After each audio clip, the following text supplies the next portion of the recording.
Right, well, we're continuing our look forward to the Bullsport Irish Greyhound Derby, and we're here at Karol Ramsbottom Kennels in Timahoe, County Laois. Karol, thanks for having us. No bother, Rob. Let's have a chat about going down memory lane. How did you get into the Greyhound game?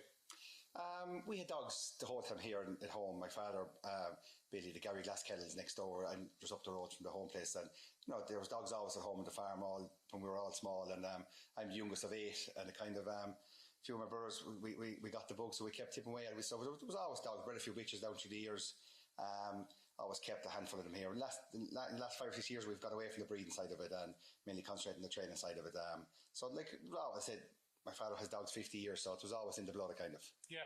You took out your licence then in 2013. Was it a tough decision? No. There was we had a handful of dogs again, and I trained a few dogs for a syndicate there that I was working with at the time, and so I took it out. I only kept 2 or 3 dogs at the beginning, and developed then 5 or 6 more, and got going. But no, it was always the plan to take it out at some stage. Yeah. Now you always want an early big winner, and you managed to win the Langton Derby that year. Yeah, we won the Langton Derby with a homebred dog, Garryglass Marco, 2013. He went unbeaten through the competition. My father owned him, and I said we bred him ourselves and reared him. So it was nice to win with him. He was a good dog for us around Kilkenny. He loved Kilkenny, and it was kind of probably our first big winner. That was in 2013. Yeah. Would it be safe to say Sliabh Liag was maybe the first top class greyhound you had then? Yeah, Sliabh Liag was a bitch, a good bitch.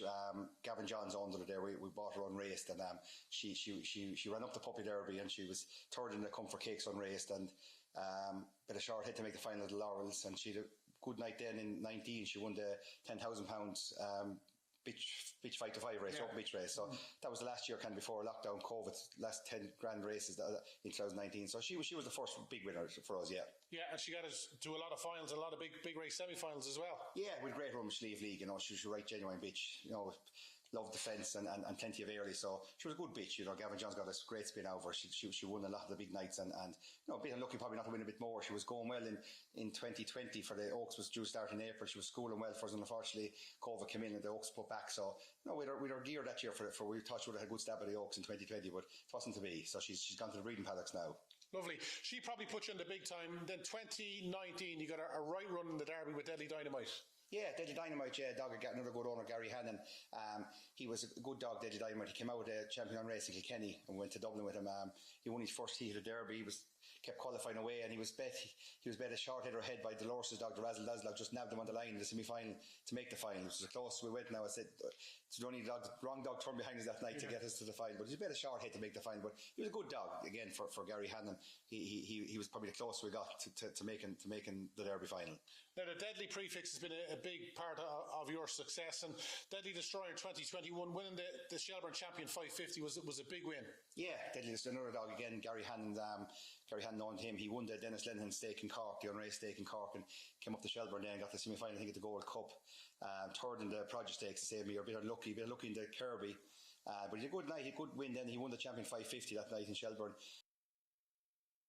Racing, good start but Ariel. She takes a bump from Stories Pee-wee, and it's 2. Deadly Destroyer has cleared him into the opening corner. He's on by 3.5 lengths, 2 in second, 3. Fast Fit Paddy, Ballymac Ariel in traffic again. She won't be winning, but Deadly Destroyer most certainly will be. He's on by 5-6 lengths. In second is 3. Fast Fit Paddy in 1. Jack's Little Thing, but they're all chasing shadows as Deadly Destroyer is clear around the final turn for Karol Ramsbottom and Gary Hannon. Deadly Destroyer, a champion in the Shelbourne Champion 550. Second was 3. Fast Fit Paddy, Stories Pee-wee finishing fast in third. The winning time, 29.36. Foot perfect from Deadly Destroyer.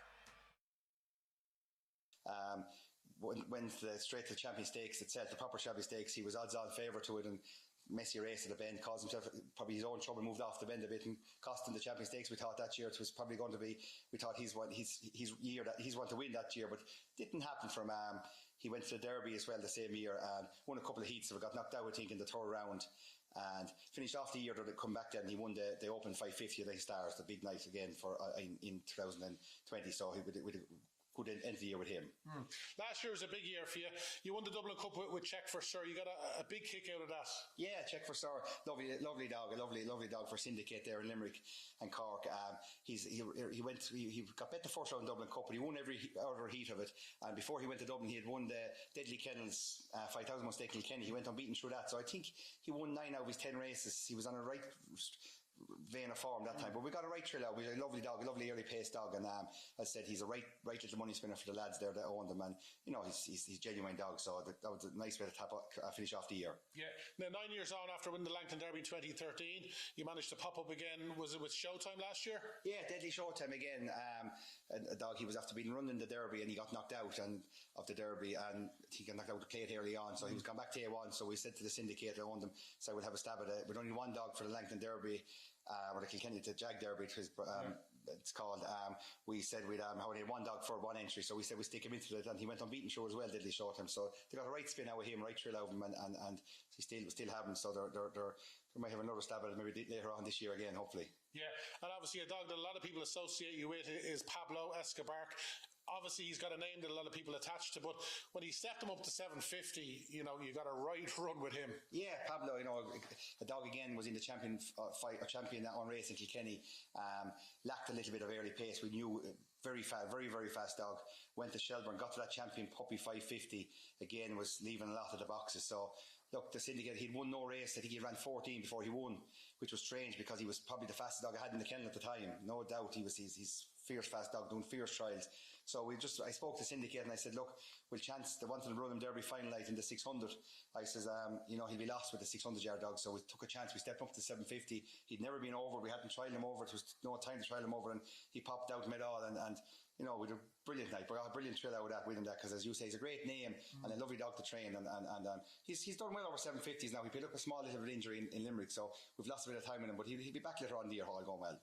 And for a period, yourself and Paul Hennessy were having a bit of a friendly rivalry, him and Hello Hammond, because they were popping up and going head to head every week nearly. Yeah, that's right. The great battles with Hello Hammond there. I know the owners with him very well, Jerry, Murray and Meany, and we'd right rivalry with the two of them.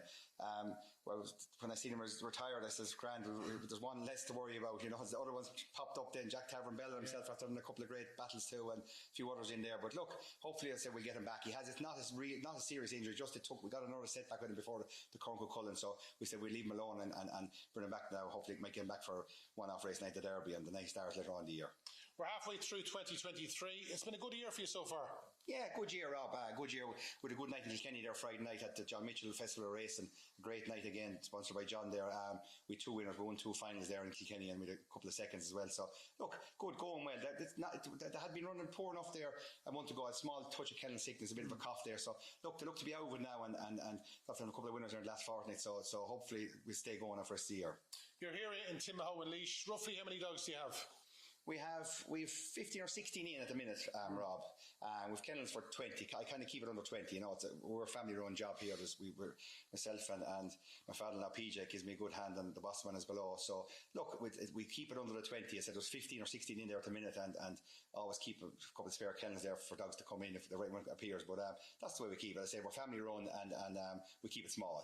You have a great team of owners, Gavin Johns, Gary Hannon, syndicates. That's what a top trainer needs. Yeah, of course. Look, that's it. As I always say, it's easy when you have syndicates like that, or syndicates and owners that are willing to, number one, buy the dogs, and number two, give them to train. It's very easy when you have good owners like that get supply the dogs to you and leave it to yourself then to train them for them. So I'm blessed that way. I say you wouldn't have any success only for good owners. Is it the best team of dogs you've possibly ever had? Yeah, not too bad. Yeah, we're happy enough with the team we have at the minute. We have a few young dogs come in there as well in the last 3 or 4 weeks. Well, pups were starting off now as well, and there's a couple of exciting prospects there. So hopefully we'll finish off the year now strong enough with these young ones when we get them going again. And you've touched on you were just denied a place in an Irish Derby final. What would it mean to have a good run and get a finalist over the coming weeks? Oh, sure, look, it's super, Rob. I say we're dreaming now for the next couple of weeks. I hope the dream stays lasting. You every round by round, you keep qualifying if we could with one or two of the ones I have in it. It's everyone's dream. The derbies, there's only one derby. So you'll be gearing your dogs, whatever you have. good enough at the time to go for it. So look, it'd be a dream come true to get to the latter stage if we could, you know. So hopefully we'll stay in it, you know, that we don't go out early doors.